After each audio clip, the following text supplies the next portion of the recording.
Welcome back. In the last video I explained the basic gameplay loop of Heavy Bowgun, so if you haven't seen it yet, make sure to check it out. Now that you know the basic gameplay loop, I recommend you practice this first before anything else, because it's much more important to get the basics down consistently than adding more tech. You might wanna check out the Bowgun recommendation now if you just want to get started and refine your gameplay later. The next batch of tips aren't really difficult to learn, but they are mostly additional tips to improve rather than the basic gameplay, so I don't consider them a high priority for anyone starting out. They just help you improve a bit. With that in mind, here are some more tips to improve your gameplay with Valor Heavy Bowgun. The first thing you can add is additional power reloads. Now, it's kinda obvious that you'd want the 5% more damage, but usually they aren't worth going for if you could siege instead, since 5% damage is just one additional bullet per 20 shots. What makes it more interesting is that, like other weapons, using attacks from Valor stance helps you hold on to the Valor gauge. Valor Heavy Bowgun is a different beast because it's the only weapon in the game that can actually recover its gauge while it's depleting at a pretty fast rate. Valor Heavy Bowgun already doesn't have a problem holding on to Valor, but in the case you do struggle to keep it up all quest, you should probably try to sneak in some power reloads from time to time. You can even get it back entirely if you just play aggressively enough. Here's a clip of me filling up Valor while in Valor to show you how strong it is.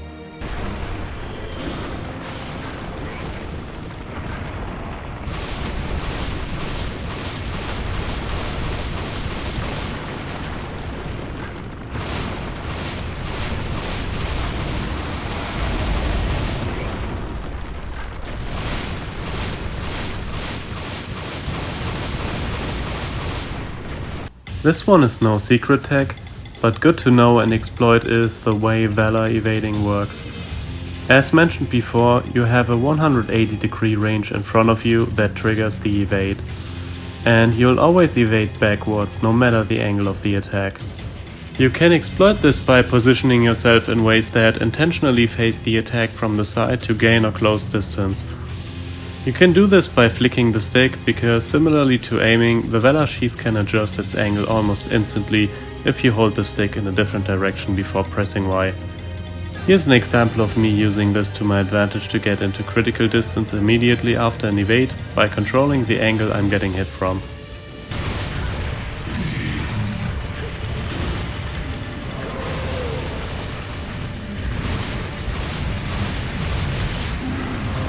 Also, notice how I cancel my siege in advance to Valor evade the attack.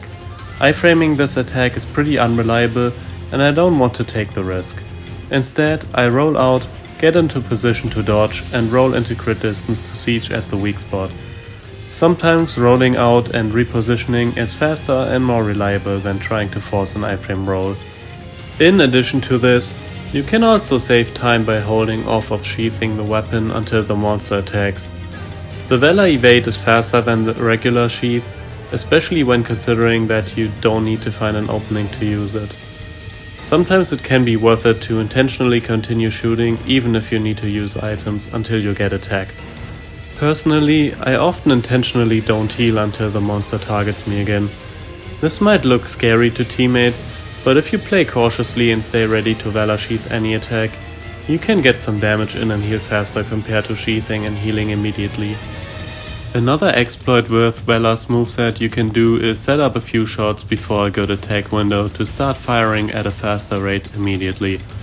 If you know a monster will do a turnaround or follow-up attack that you can exploit and you're either still in siege or have enough time to set one up in advance, you can start shooting to ramp up the firing rate beforehand. Then, when the monster is in position, start firing at an increased speed. This is extremely situational and only consistently exploitable against a few monsters, but it is noteworthy that it's worth going for sometimes. Also, be aware that the firing rate also decreases slowly over time if you don't shoot, so waiting too long in between shots will just end up being a waste of time. Here's another lesser known trick. When using Mass Combiner, you can start the Sheathe animation and activate Mass Combiner to cancel the animation, and your weapon will be sheathed immediately.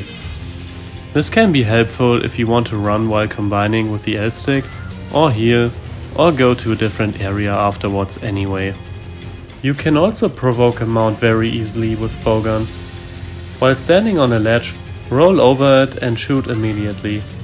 The recoil will push you back on top of the ledge, letting you repeat this infinitely. Just be aware that the camera needs to be pointed at the monster, because mid-air shots aim towards the center of the screen. You should also make sure to be close enough to actually get a mount. As mentioned in the basic controls video, the Valor siege ends with a long recoil shot, so you should avoid it when possible. However, there are situations where it might be better, because firing one shot is better than no shot. Normally, you can just start another siege, or if you don't have the time and rolled out too early, you can shoot the last shot normally without the recoil to still get it out, because it stays loaded. However, in situations where you count shots or anticipate certain timed monster moves, you might still wanna go for it despite the recoil. One application I found for this was in our Weclcome speedrun, where I had time for exactly 3 sieges after the KO, but rolling out before the last shot every time would leave me with 3 seconds downtime. I could not set up another siege because I needed to be ready for the flash, so I fired the last shot on 2 sieges and got 2 more shots out despite the recoil, turning it into a time save. You generally won't need this, but if you see a downed monster or something and are sure you can't set up another siege or shoot the single shot afterwards, go for it and take the penalty. 1 shot more is still more damage and it might stack up over the course of the hunt. One last niche trick before we get into expert tech, and it's probably the most niche and difficult one to pull off so far. If you enter siege and the Valor gauge runs out while you're still crouching, you don't lose the ability to siege. The Valor boosted firing rate is not applied, so you basically just get guild siege, but you can still use it. Now, if you use a power reload and siege shortly before running out of Valor, you can fill your gauge again using the siege, which makes it much faster and deals much more damage than having to reload in between shots to fill it up. You're hardly gonna have to use it, but if you see an opportunity for it, try to go for it.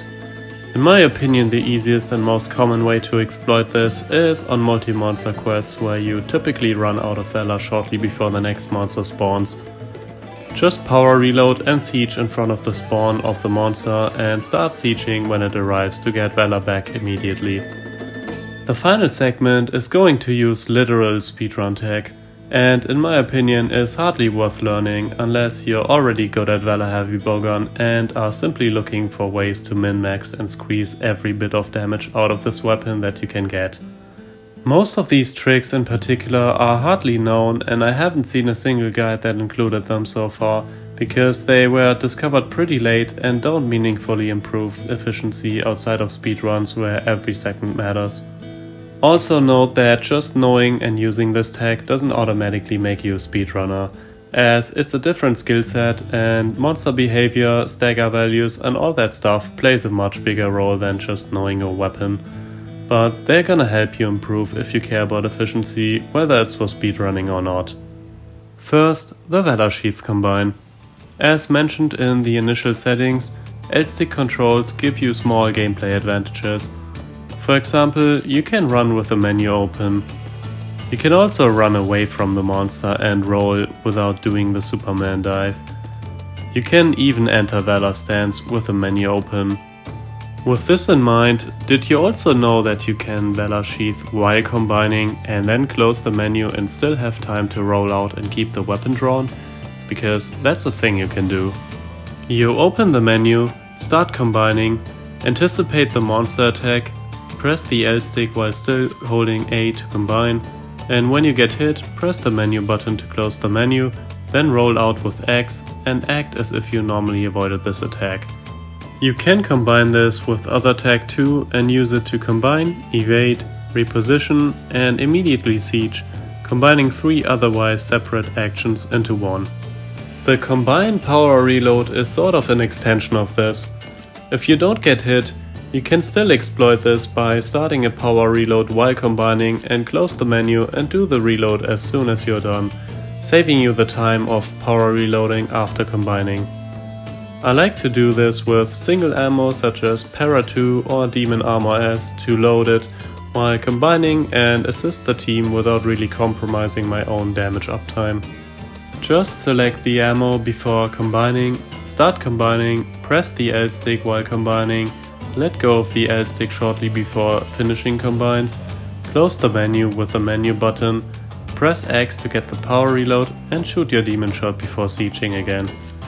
In this clip I saved time from ammo cycling by doing it while Mass Combiner was activated, then saved the time of loading the shot afterwards too. I get almost the same time as a normal combine, but I can buff the team too. Another way to sneak in power reloads is the fast power reload from a roll. I figured this one out recently, and the way it works is that during a roll while in Valor, the game lets you input sooner than usual. I assume this has to do with the game having to anticipate the siege input, and that being able to sheathe near the end of a roll is a byproduct of this. What this means is that you can use it to enter the Valor stance more quickly and also start the power reload sooner. Press Y while still rolling and the Valor Sheathe animation will start before the roll is fully over. If you get hit, you will Valor dodge before the roll ends, otherwise you can use it for a fast power reload. The timing of the power reload starts near the end of the roll, not after you start sheathing, meaning you can save a lot of frames. I made a comparison of rolling and power reloading in and outside of Valor and found out the Valor roll trick is 30% faster. The individual time subtracting the roll makes it yet even faster by comparison, so it's significant enough to get additional openings for power reload. I've seen a few speedrunners use this trick to get a reload between certain attacks like Bloodbath Thorn Slams and Hellblade's Tail Slams. The trick also works from a power slide, same as rolls. Now here's one pure damage optimization, and I'm gonna be real, this will never matter outside of speedruns because the tech is too difficult and the returns are very diminishing when messing it up just once in the entire quest. But I want to mention it anyway because it might be useful to someone. GU has a weird bug or hidden feature where if you get into the siege with the non-siege ammo selected, the first shot goes out slightly faster. You can cycle out of the ammo between sieges and cycle back into it. This is easy to do when power running or evading as you have plenty of time to switch, but it's even possible during the roll in between two sieges. The timing is pretty difficult to get right, and if done incorrectly, it won't save you time, and if messed up completely, it will even be a time loss. To do this, after rolling out, immediately hold L and cycle down one ammo with B as soon as the ammo list lets you cycle, and immediately go back into the siege, select the ammo again, and then start sieging. It will always select the next siege ammo above, so cycling down is what you should do. The time save of this is roughly half a bullet per siege, so only 2 to 3 shots for every full combine, which is about a 3% DPS increase if you pull it off perfectly every single time. It should also be noted that Valor Heavy Bowgun is already demanding a lot of fast and especially precise inputs, on top of the multitasking, and messing up only once every couple of sieges is a DPS loss. Since the first shot goes out faster, you also have to account for the smaller time window for aiming. Missing a shot means the time save you were going for is gone, so make sure to not just practice cycling the ammo, but also aiming correctly afterwards. For these reasons, I don't think you should pick this up unless you're already extremely good at heavy bowgun and confident that you can hit the cycle timing consistently. You can, however, cycle out fairly easily when you have some breathing room and take the slightly faster siege entry as a nice bonus without having to bother with the timing of cycling in between sieges. A nice bonus advantage of ammo cycling is that you are free to select any ammo before every siege. So if your weapon has multiple ammo types like the Diablo's heavy bowgun, you can choose a different ammo depending on the situation. I would also recommend manually arranging your ammo in your item loadouts to avoid having two siege ammos next to each other. This is particularly important if your bowgun can siege Pierce 1 and 2 or 2 and 3, which are next to each other. You don't want to cycle down only to select a different siege ammo you don't want. Separate them by putting a non-siege ammo between them in your loadout. Another slight damage optimization is switching from slice to pierce while filling the Valor gauge. This will not matter on most heavy bowguns because not every heavy bowgun has slice with a decent clip, but if you use the Orcus Quorcus for example, you might want to use slice. Normally you load 4 slice shots, shoot them, power reload again and shoot the other 4, then get Valor. Switching to pierce might be useful here though, because well-placed pierce shots do more damage and you'll get Valor slightly faster due to slicing's delay after the impact, letting you siege a little bit earlier. You can even cycle during the power reload to save a little bit of time. The timing is fairly difficult and you might want to use the L stick instead of Y to initiate the power reload, as it acts independently of the item bar and it's easier to not mess up your inputs. Another speedrun trick that might come in handy is that you can place a bomb before unsheathing if there's no ledge around to do the quick draw. Essentially, you place a bomb and unsheath to cancel the animation like speedrunners cancel their item consumption animations. It's not really a time save in most cases, but it's useful to know because the unsheath animation leaves you wide open and the bomb knockback makes you invincible instead, making it just a bit safer. You can also use this to draw into a reload and cancel it, which can be useful if you want to shoot single ammos with long reload speed such as Demon or Tri-Blast. And that about wraps it up. That's pretty much all there is to learn about heavy bowguns mechanics. There's technically more, but the stuff I know about and didn't mention is pretty much completely useless, and if I discover something else, I'm just going to make a follow-up video at a later point. In the next video, I'm going to show off various ways to play heavy bowgun with different heavy bowguns, including their sets. Knowing what to use your ammos for is also a huge part of heavy bowgun and my enjoyment with the weapon. So I'm going over the essentials and some off-matter but still powerful ways to play.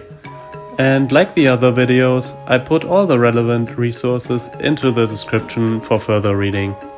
Until the next one.